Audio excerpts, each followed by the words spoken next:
non-personality is equal, and you end with impersonality. So you can't explain why this exists in humanity. And as a matter of fact, they show this by projecting reincarnations and the concept that you're not going to come to this acceptance. Thousands of reincarnations. They see that it's a long way off. It's far away from what man is. And their second escape is endless cycles, which doesn't answer anything either. If you come to the Western way of thinking, you cannot begin with a molecule that's impersonal and explain the things I'm talking about personality. Somewhere along the line, these are the people who make the leap of faith. These are the leap of faith people. And would you include most of modern science in that? Absolutely. I have to say, of course, they're Christian. There are scientists who are Christians who don't. But having the general flow of modern science is absolutely frozen into this. They have no explanation of why man is man, and they somehow make some kind of a leap. An irrational leap. Absolutely irrational. I would insist there isn't one shred of rationality in this Western concept arrive at when they face man. And that's, I would use the same thing against, that's their damnation. It's there, and they can't explain it. And so there's this terrible hang-up. After all, if they were what they said they are, that is only the molecule acting mechanically, you wouldn't have the Manhattan, and you wouldn't have the other films like Woody Allen's. These show tension. They show agony. If the molecule doesn't show any agony, there's no agony in the molecule. There's no tension. It just is what it is. Then how come these people are? Well, they have to live on the basis of a leap of faith.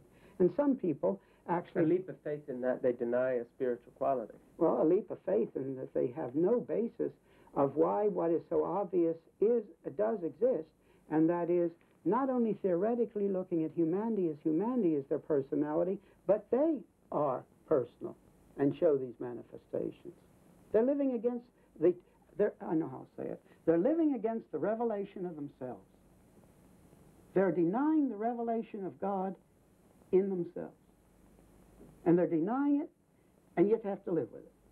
And when they get to heaven, God isn't going to have to say to them, have you read the Bible? All he has to say to them, you are judged, because you had the revelation of the universe, you had the revelation of yourself, and you lived against it. And if they're going to have to be honest with God, they can't play games then.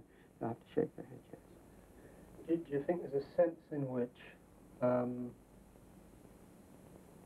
if man expresses the glory of God because he's in his image, do you think there's a sense in which man, having originally been given dominion over the rest of the animate kingdom, that kingdom points to him, and if man denies God, the only place he has to go to is back down towards that kingdom.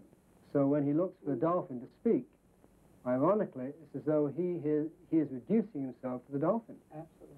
I agree. He's looking for answers, you're saying, below himself. Below. Yeah, but tragically, he can't stop with the dolphin. He has to start with the molecule.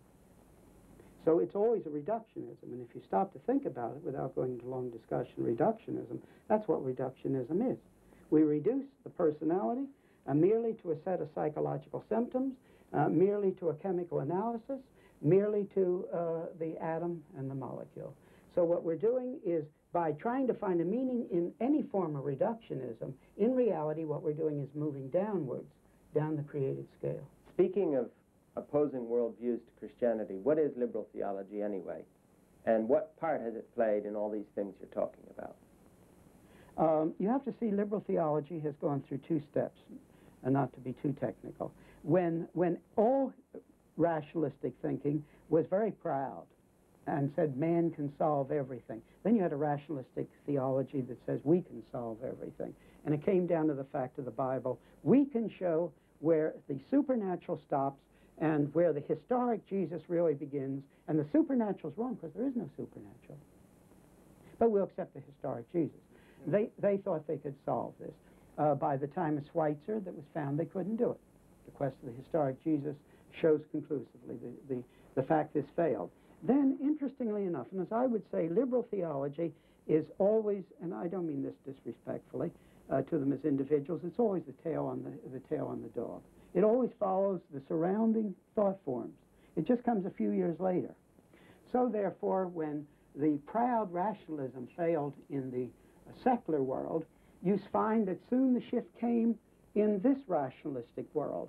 And I think that was the place of Karl Barth, where he said the Bible has mistakes in it. He held the higher critical theories to the end of his life, and yet he says a religious word breaks through from it. That's exactly parallel, if you think about it, to John Paul Sartre saying the world's absurd intellectually, and yet, nevertheless, we authenticate ourselves by an act of the will. It's a different statement, but the same mentality. So rationalism has changed its form, but it's always the same.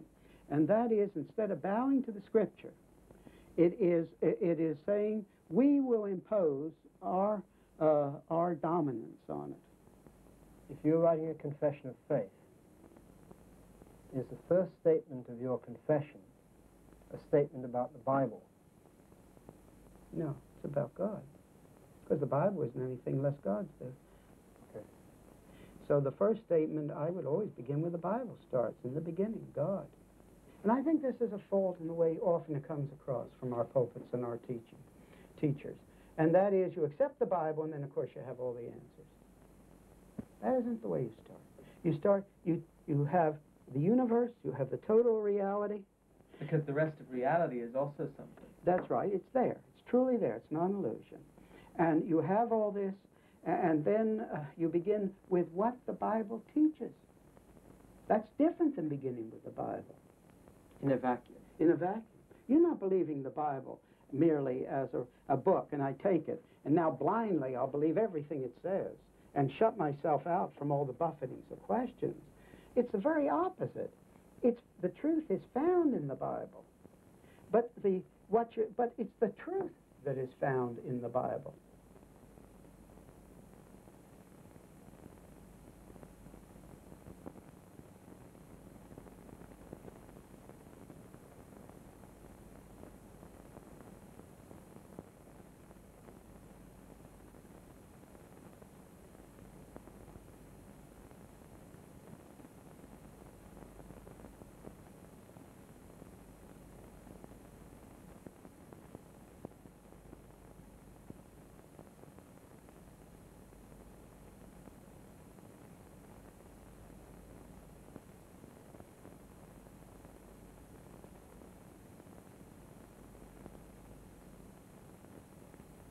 What is humanism? Humanism has various definitions. And one thing we must say first is that we must be careful to make a distinction between the word humanitarian and humanist. Humanitarian is something good. A Christian ought to be humanitarian. It means a love of humanity, which should be the love not of humanity as of mass, but a love of the individual. I'll come back to that.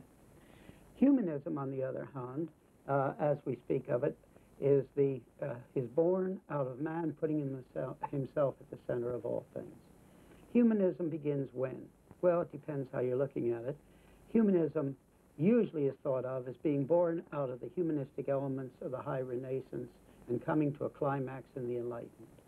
But in reality, this is only the apex of humanism. Humanism, in another way, has to be seen to begin when the creature put the creature himself in the place of the Creator. So the revolt of Adam and Eve is the beginning of humanism. Or you can go behind that, and I've never been able to find quite the word that I want, but when Satan revolted, before Adam and Eve revolted, you can't call it humanism because he isn't human, but it's creaturism. And I'm making a word, and I think it works. So what it is it was born at the moment when the created creature put himself in the place of God. He put himself in the center of all things. But now, after having said that, we can now bring it up to our time and discuss modern humanism. Modern humanism was born out of the humanistic elements of the High Renaissance. There were various factors that brought this forth, as I discussed in great detail, well, not great detail, but adequate detail in How Shall We Then Live. But there was real humanistic elements in the Renaissance. The Renaissance was not only humanism, but there was a lot of humanistic elements there. Then, however, we find that this came to its climax. It's an on-flowing stream, as I see it, that came to its climax in the Enlightenment.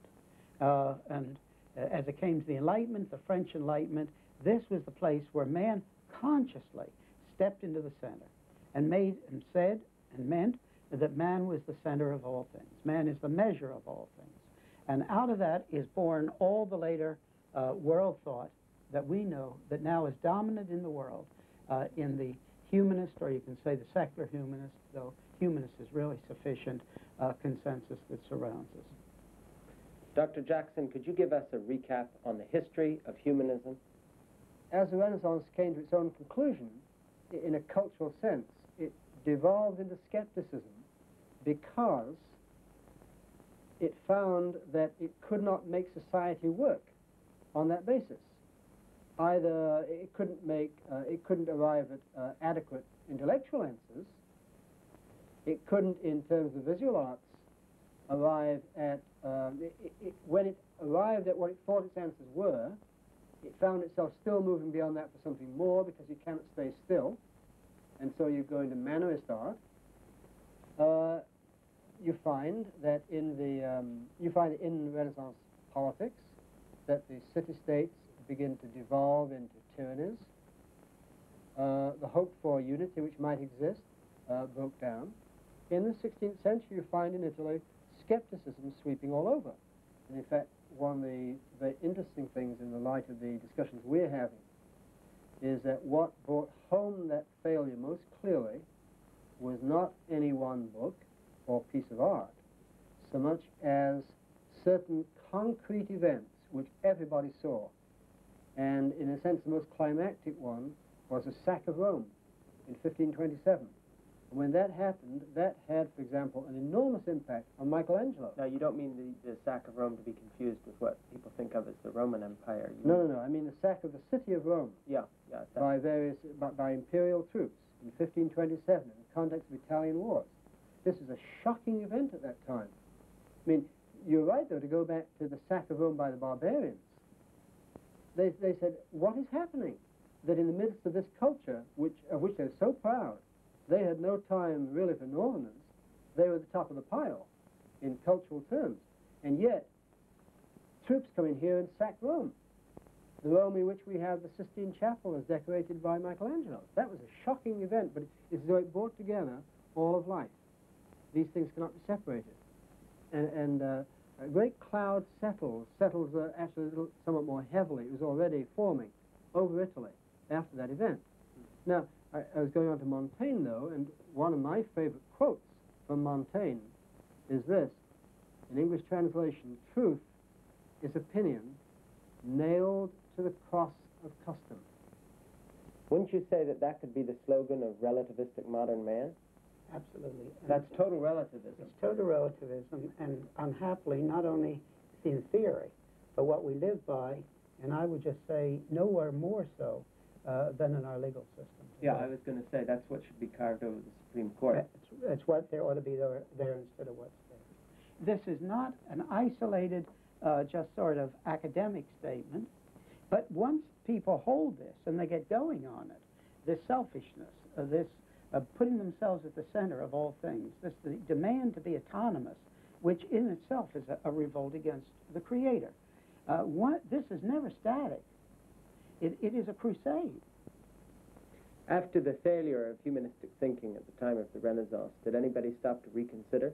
Some people did, because the very important thing to remember, that something happens in Europe in the 15th century which has two results. One result is a humanistic type of Renaissance, which is, as you were saying, creatureliness. The creature arrogating himself against any creator, denying a creator. The other angle, the other aspect or possibility is Reformation, in which you say, yes, there is a significance to man, but in what circle do we find that significance? And many, many people, many men, this has been pointed out by historians, who were classic Renaissance people, Renaissance thinkers, became reformed after 1517. So you're saying after that, in a sense, there was a turning in as much as that is the period of the Reformation. Yes, and there are antecedents. You mustn't, although Christian humanism was inadequate, it nevertheless played a role. It had a part to play. It prepared various things. But you had to move beyond that to something fuller and more biblical. What about the 17th century and the Enlightenment? Wasn't that key to the development of humanistic thinking as well? Now here is the irony. The 17th century. Now we're making this very simple, saying the 15th, the 16th, the 17th, the 18th century. It is, of course, more complex than that. In the 17th century, what do we think of as the 17th century? In intellectual terms, we think of the scientific revolution, which is bigger than a scientific revolution. It was an intellectual, a cultural revolution. What was at the heart of that? What was at the heart of it, of course, was an understanding of, some understanding at least, of how the physical universe operates. How did people arrive at the theorems by which they could understand how the universe operated? By using their heads, by using their minds. Supremely, of course, we think of Isaac Newton, a brilliant mind. The understanding of the physical world by using the mind, reasoning about it, and creating certain theorems, provided that spark. It's as though you said to yourself, ha-ha, whatever we may have done in the past which led to skepticism didn't mean that we could not have hope in the human mind. Some false turns were taken. We were too dependent, let us say, upon the ancients, upon the past, which is why also at this time, it seems to me, you have a turning aside away from the ancients and an asserting of the value of the moderns. You have a classic intellectual controversy called the ancients versus the moderns. It's as though you say, we have depended too much upon older models. All we need to do is what Newton did. He used his head, as Galileo had used his head, as Kepler had used his head, and all the others had used their heads. If we do that uncluttered, we can arrive at what Descartes called clear and distinct ideas. And so, again, it's a very, very simple history lesson. The 18th century opens. And the 18th century, simply, I would say, I hope I'm not, well, I am oversimplifying it. I hope I'm not doing it in such a way as to falsify it. The 18th century says we have been given wonderful lessons by the English, as personified by Newton. And those lessons add up to the viability of reason, the ability of the human mind to get it straight, not only in the area of the cosmos, but now in the area of psychology, philosophy, politics, agriculture, economics, religion, you name it. Footnote, some of those men who they were looking to saying, we'll do what they did, in fact, were Christians, just as a footnote. So what the men themselves were doing, like Newton, did not necessarily lead to the Enlightenment. It was just the Enlightenment looked at them and said, there's our role model. I'm glad you mentioned it, because I don't know whether I'd used the word irony before when I first mentioned the 17th century, but if I didn't, I'd like to use it, because I think an irony of the whole thing is that much of the essence of that intellectual revolution was owed to Christianity. And so it would be another example of a gift of God being misused. Why, after the failure of humanistic thinking in history, as well as in our own day, and the inhumanities it's produced, both in the past and the present, does modern man not just give it up? In spite of the fact of the failures back at the Renaissance, and then the failures at the Enlightenment, even the coming Napoleon, which was the complete destruction of the Republican model, all these things, in spite of that, modern man doesn't give it up. And the reason he doesn't give it up is because it is a twisted, contorted, sinful, I'll use that word, evangelistic crusade. They really think, by shoving aside what Jeremy's called tradition back there in the Enlightenment, that now man is in the center. And to them, neutrality is based upon the fact of man starting from absolute scratch. Non-neutrality would be bringing in other authority. So to them, having another authority would be non-neutral, because you start somewhere else. Neutrality really means my feet is fastened on the earth, I am man, I start, and just go where reason leads me. And I think we have to understand why this is a crusade. The humanistic viewpoint, the materialistic viewpoint, contrary to everything that these people claim, is not based upon empirical fact. It just is not. So it's not scientific in that sense. It's not really scientific, though they claim it is. It is. There's science connected with it. Science is used as an instrument. But going back to what we said before, right to the beginning, the misuse of the early scientists. Newton would have rejected this idea. Galileo would have rejected it. Copernicus would have rejected it. All the way up to Maxwell would have rejected it. What idea? The idea that, look at Newton, Newton has set us free. Each of these were living in a world in which they had a total explanation of why there was order, why there was a subject-object relationship, because there was a creator. And without that idea, maybe they wouldn't have done the things that these people then claim set them free. Oh, they never would have. In our own day and age, where has humanism failed? You know, I would say that it's failed at every point. That may seem extreme. I would acknowledge technological advances, which have been for the good of humanity. Modern medicine. We can be very thankful for the advances in modern medicine. Modern communications have a bad side, a good side. Modern transportation, a good side, a bad side.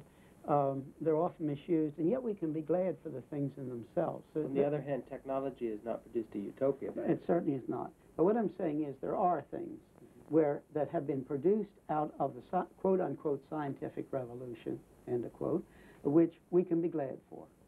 And we can be glad for them because they're for the good of humanity. And the best thing, I think, is medicine. But you were saying that humanism as a thought form can't claim total credit for this because the early scientists in How Should We Then Live, you point out, had their roots in Christianity. Absolutely.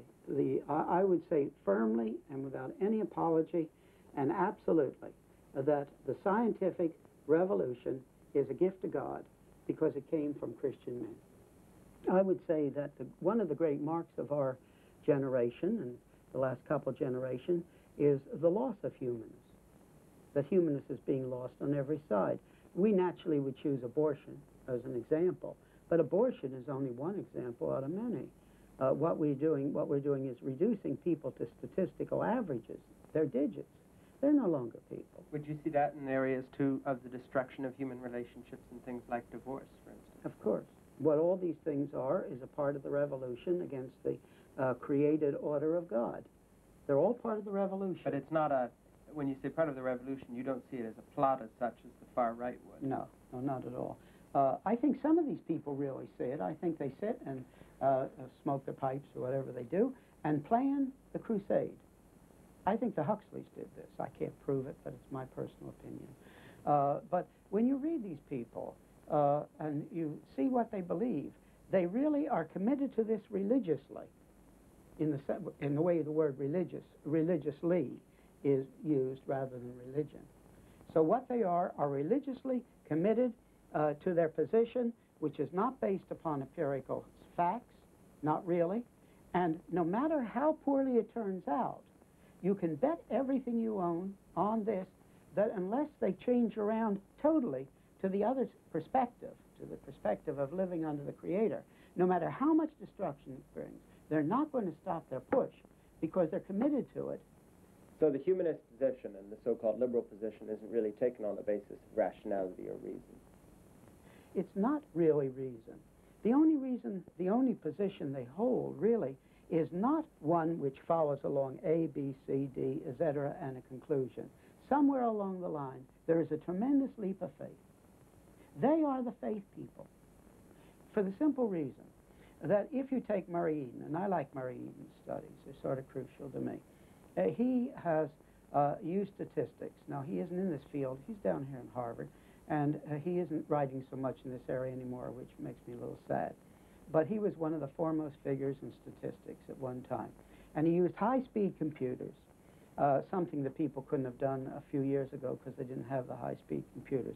And going back in any appreciable amount of time, according to his own words, merely counting on chance, could the biological, only the biological, never mind anything else, never mind all the moral thinking and all this sort of thing, just plain biology, could the biological complexity be produced in any acceptable amount of time? no matter how many millions of years you give it. And the statistics all say no. Why does humanism always produce inhumanity? Humanism is not interested in the individual. It's humanist, but the humanist is society as a whole, mankind as a whole. It has no interest in the individual. Why, though, does the humanist, the relativist, whoever he is today, whether he's a Supreme Court judge or a scientist or a doctor, aborting babies, why does he dress up what he's doing in moral terms such as wrongful life, compassion, and so on, that by his own system shouldn't even be in the vocabulary? I think it goes back to the fact that we must never, never forget, never. And that is, people are not what they say they are what they are.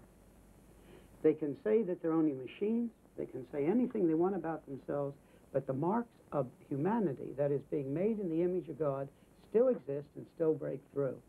So that they can rationalize all this falsely with their long leaps of faith, because I would insist it's not a logical progression, all kinds of things. But when they get done, two things are true. First, from themselves, they need this kind of thing because of who they are. But secondly, it becomes a great propaganda value because of what other people are. So if people were really only machines, and that's all, only the molecule more complex, you would tell them, well, we must do this for pure utilitarianism, and everybody would shake their head like a robo and go ahead and do it. But that isn't true. They're individuals. They're made in the image of God, too. So you dress it up for yourself, and you dress it up for the other people. But I'd like to come back, because I think this is crucial. The distinction between real humanism, real humanitarianism, humanitarianism in a good sense. It is talking about treating the individual humanly, which the very sentence, humanly, means he is different than the non-human, for which they have no explanation. But treating the individual humanly. But humanism always comes in on the statistical average of society. And in doing that, the individual automatically recedes and disappears. Shouldn't the individual then feel threatened? Of course. And I must say two things. However, it's like an anesthesia. We've been fed this kind of thing in our university teaching and in our media for a long, long time until people don't really realize how much they've been devaluated.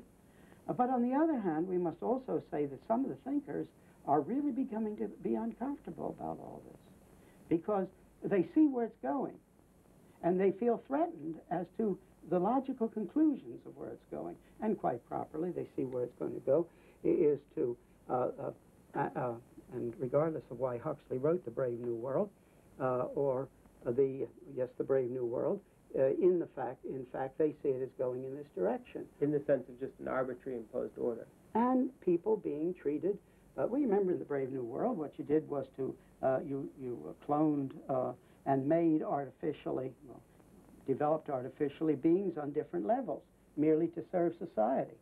So you had the different ones, and these people down here were made this way to serve. In other words, they see it moving into a system that is horrible. Or you can think of C.S. Lewis's This Hideous Strength. Everybody ought to read C.S. Lewis's This Hideous Strength every 5 years, because he really saw what was coming. Now, of course, he saw it as a Christian, but even non-Christian thinkers become terrified sometimes. Because why? Well, because they're threatened personally, fair enough, but I think something deeper. Again, they are still made in the image of God, whether they know it or not, and they see something of horror here toward humanity. But these are the exception. And society rolls on like a great crushing wheel with this evangelistic crusade in the wrong sense. And it grows and grows. And it doesn't matter how horrendous it is. It doesn't matter how destructive it is. It doesn't even matter how obvious it is. It still rolls on. Sometimes, though, in events, you see the same people who push for something then are later proved wrong. Let's just take an area like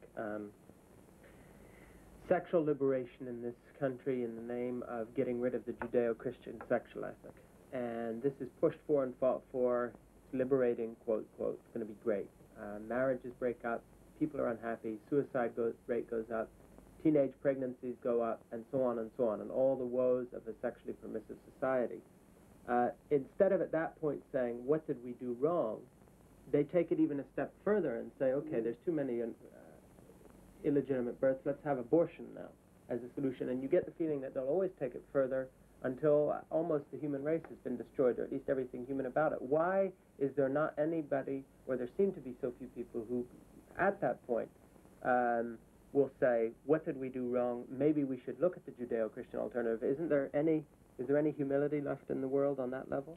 Well, I would say, I think this religion that these people have is really very profound. What we must say to our shame is that these people's religion is perhaps more consistent, unhappily, than most Christians' religion. I'm not saying all Christians, or I'm not saying the Christians don't have any true faith, I'm not saying anything, but these people really are consistent, and they're committed to it, and they're determined it's going to become universal. And you can give all kinds of psychological explanations, but I think the final explanation is the one that man demands to be autonomous. He's just pushed God out of the thought. You see a frightening thing, and that is nobody challenges them. I remember in Whatever Happened to the Human Race, the film, I think one of the better parts of our film was in episode 3, in which we talked a little bit about the power of language and words such as euphemisms being used and words actually changing the way you think. This seems to be a tremendous weapon in the humanistic arsenal, in that since much of the media comes from the same point of view, they will introduce a set of terminology, to describe something that in fact is quite horrible and make it palatable just on the basis that they borrow Christianized moral terms to describe it. Why does the Christian community, for instance, let them get away with that? No, of course we shouldn't. It seems they've stolen language. But they've stolen language, but they've stolen everything. Because you must understand they stole science. They haven't produced anything. I say this and I mean it. They haven't produced anything. You mean as humanists, just as humanists? That's right. Nothing has been really produced. Science hasn't been produced from them. They steal our language. They steal the talk of democracy. Even communism. What's communism? According to their own definition, democracy. How stupid can you be? It seems to me that humanism could have never produced the rights and freedoms that we take for granted in this society. Isn't it true that many of these things have Christian origins?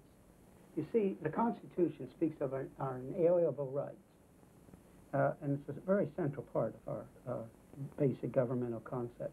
But you have to ask yourself something. Where did these men get the idea of inalienable rights? It's because they believed a God existed. They didn't believe it was generated out of nothing. They may have been deists, but that didn't change anything at this point. They still believe a God existed, and therefore you had certain inalienable rights, not that just came out of the air, but which was given you by the God who was the creator. Then you take it over into the totally biblical concept, and now we see where our rights that we do have, whatever they are for a moment, where they came from. We have our rights because God created us in his image, and therefore the individual has value. So he has the value of being an individual.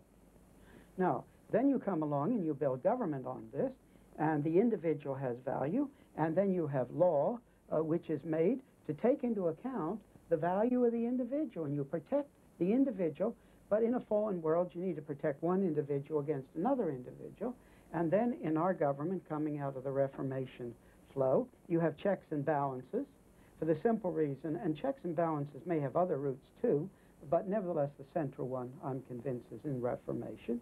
The only place it ever produced it fully was the Reformation countries, and checks and balances found on the fact that individuals have value, A, but B, they are fallen, and so therefore nobody should have absolute power, because everybody's a sinner and you can't trust anybody's absolute power, and so consequently you spread it out in checks and balances. But what are you doing? You're spreading it out in checks and balances on the basis that the individual really has individual rights as made in the image of God, and then they understood it, the Reformers, a step further, as the priesthood of all believers, so in a certain sense all are equal. Do you see what I'm saying? And you have authority, all right, but you have a real reason to say, I have rights. But you don't have absolute rights. So now, however, these people have indeed stolen this, because they act as though we have rights, but they don't give us any basis for why we have rights. The rights are purely selfish. Now let me carry it right back to the demand of humanity to be autonomous.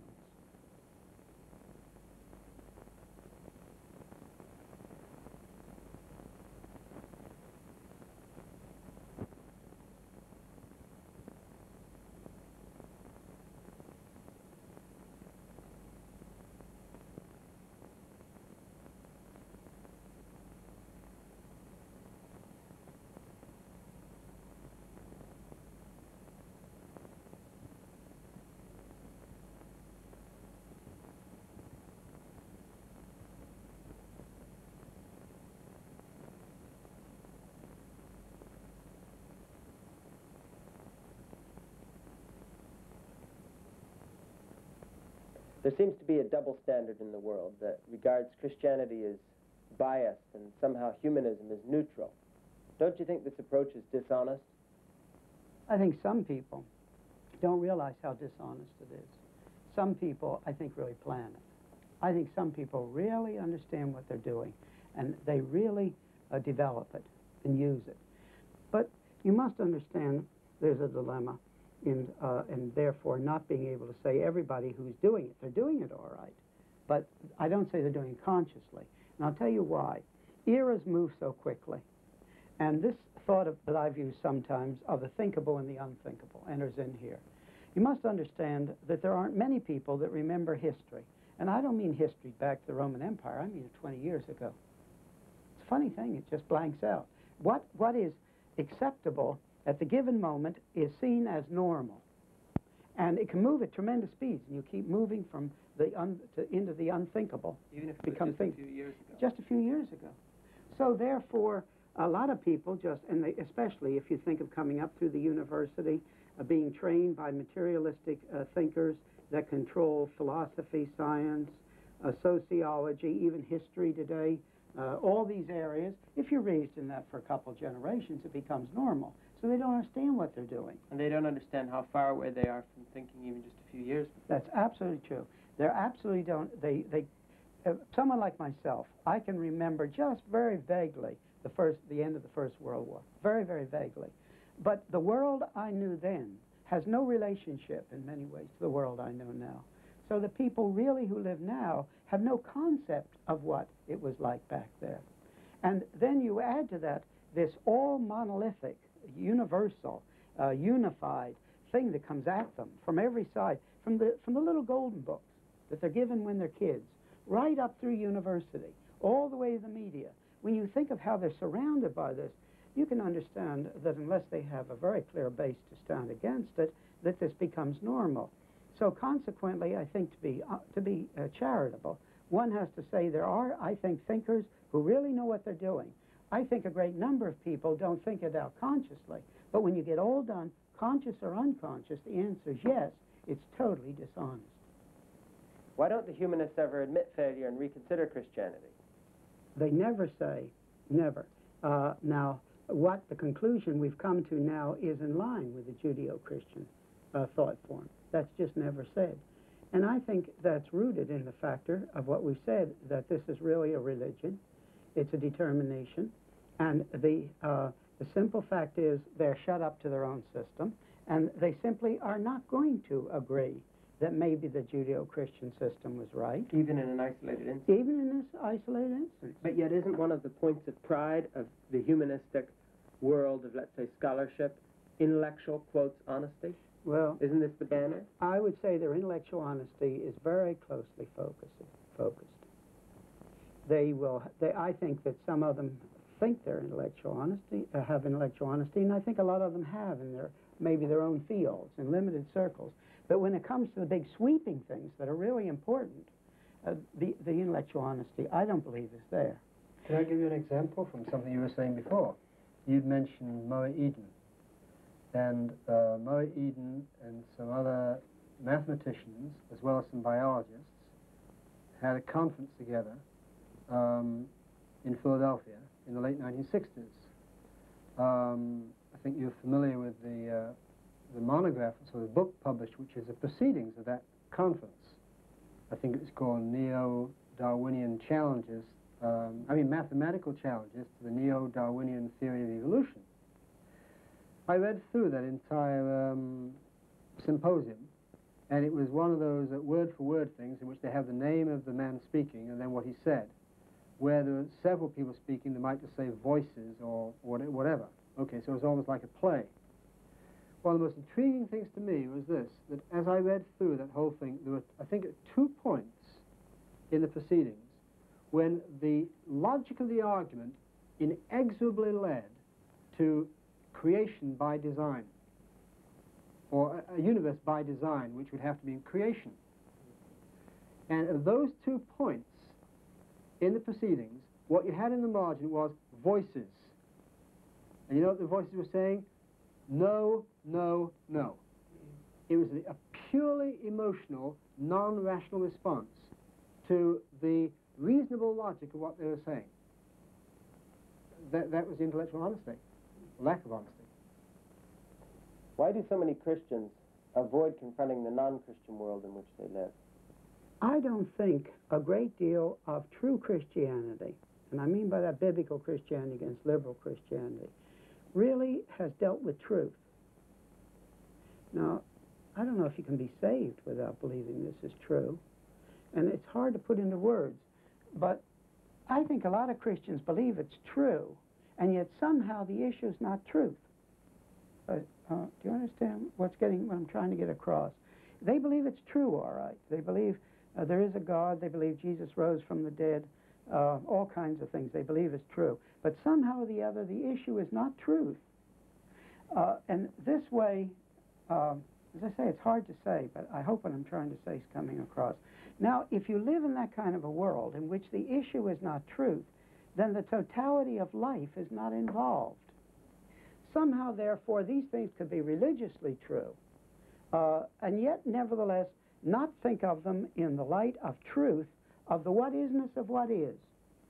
And so, consequently, you lived up there, and you were blind, and you even called it unspiritual to be interested in these things down in this other area, and you lived up there in your own little circle in safety, in which you were a member of your own peer group that was safe.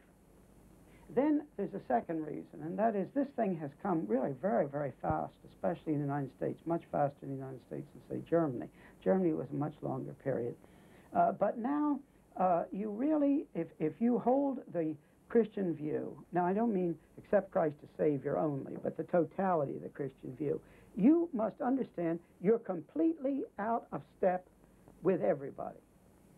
You are not accepted. You are a radical. And here's where I think we've made a terrible mistake in training our children.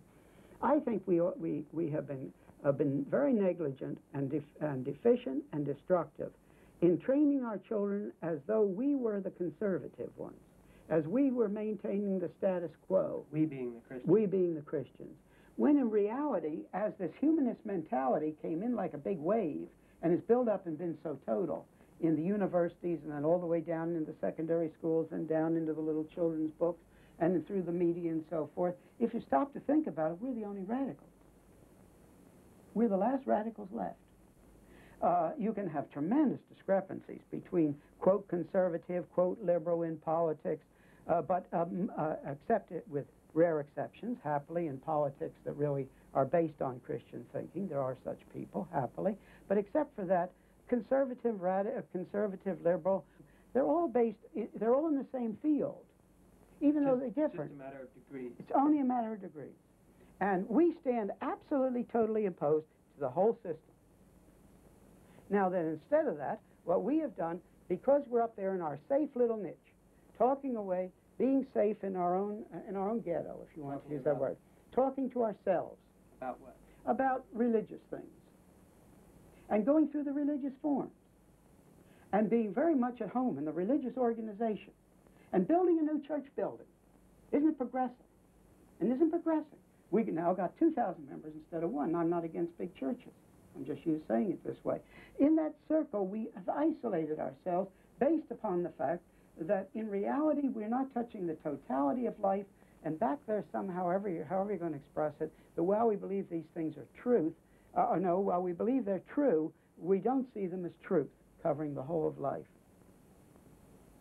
To bring it back then, this being the case, why then are we not aggressively radical, if you like, in tackling the other side? Well, I would say that there are some signs that some of the groups in the United States have now, the thing has gotten so rotten and pushed so far as to the lack of liberties. The churches themselves sometimes are being threatened by homosexual suits, this kind of thing. Some people have been stirred up in abortion happily, partially certainly through the project that we've worked on together and so forth. But the thing has become so horrible now that some of them are getting worried and doing something about it. But the trouble is, why in the world didn't we do it? Why weren't we aggressive? Back there when we could have done something more about it more easily. But at risk of being cynical, don't you think precisely because it's starting to come closer to home is the only reason they're doing anything? For selfish reasons? And secondly, without a real understanding of the philosophical basis